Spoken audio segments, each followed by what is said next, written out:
Hi everybody. So I thought again one of those videos that I called dry tips, and this time I'm going over air bubbles, and I think I want to be able to cover all from the paint that you buy up to the colors that you mix, to also dealing with your design when it's finally finished. So in general now, we reached a stage where we know which bubbles are good in which country, and we try to avoid the pillow paint that has a lot of bubbles. But of course, if you just bought it and it was shaken, I personally let them shake everything, because just like I let them shake my tinted pillow base, I also just ask them also to shake the white. But when I come home, I don't use it. I don't use ones that were just shaken, because they're really full of bubbles. So I let them rest for a day to a week. Usually I don't buy my pillow on that time. Now, if you, let's say, bought your pillow and you want to paint now, one thing is you can let it settle one night, and then next day you check it and see if the bubbles have gone down in a number, or and some people advise that you also take the cover. I didn't do any of that. I usually just let them be, and I wait till they're 2 days, a week. 2 days would be just okay.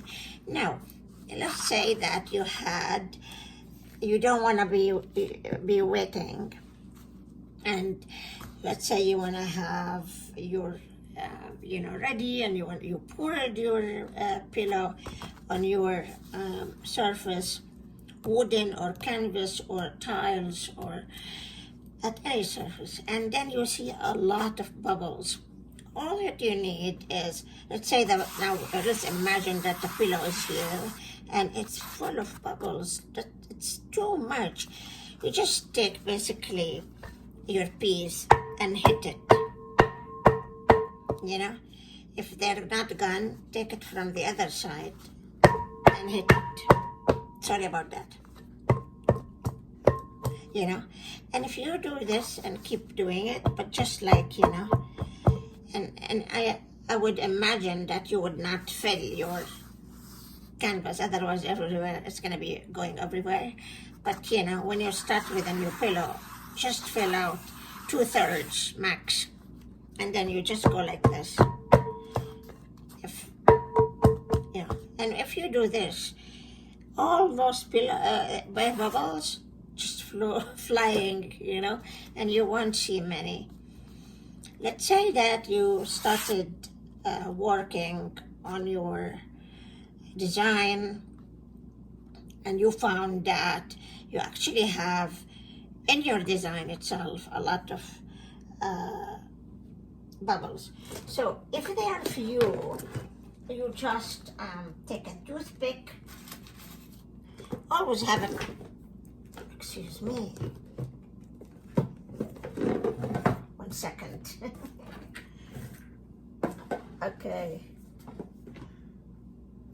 All right. So always have toothpicks.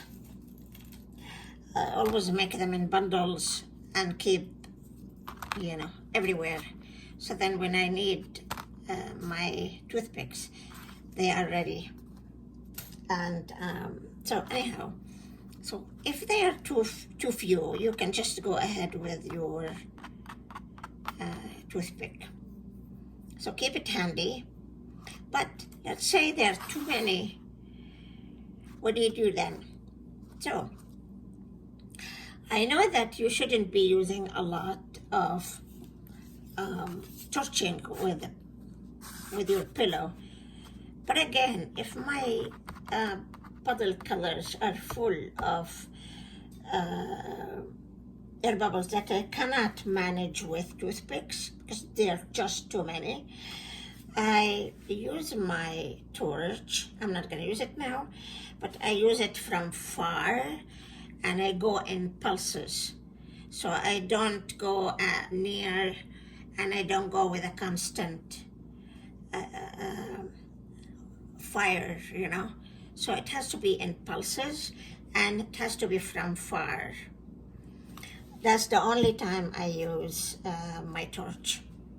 If I'm gonna use my torch also, let's say for you have your design and then suddenly you went ahead with your, you know, you want to basically take your pillow to the sides and have some, with you, when you move your paint, you're gonna get air bubbles, right? So if they are too few, again, I go with my toothpick. And if they're too many, I use my torch the way I just described. Now, let's assume now that you just mixed your colors and you want to paint now. Of course, every color that you mix is going to have air bubbles.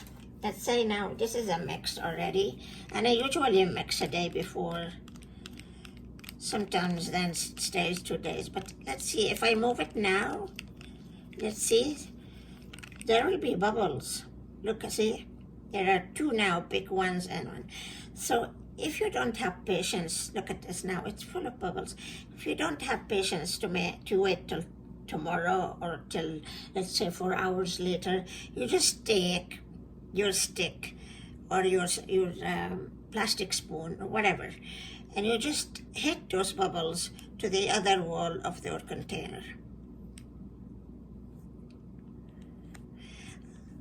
You know, and then when you do this, of course I'm using also a small stick, so when you have like a broad base stick, this goes fast. But you just go like this, you know. Maybe I wasn't doing right also.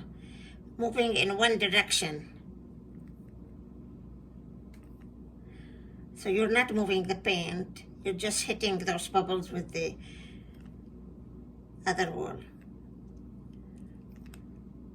So now it's, except for tiny ones, we corrected it. So that's it. That is it, guys. I mean, you don't want air bubbles because actually they might affect your design. Now, I wonder if I have a piece here to show that I thought actually, oh, look at that, I have some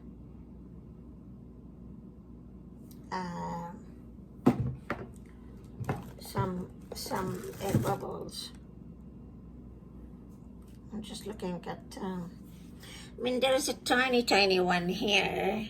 I don't know if you see, for example, you see the pillow, the white pillow here, and that's an small air bubble. That's the only one I can see. So this is it, guys. You know, I've gone through this also in other videos, but you know, it's like now I went from the paint coming from the store till you actually finish your design. So I thought this is deals with it all in all. Okay, guys, bye for now.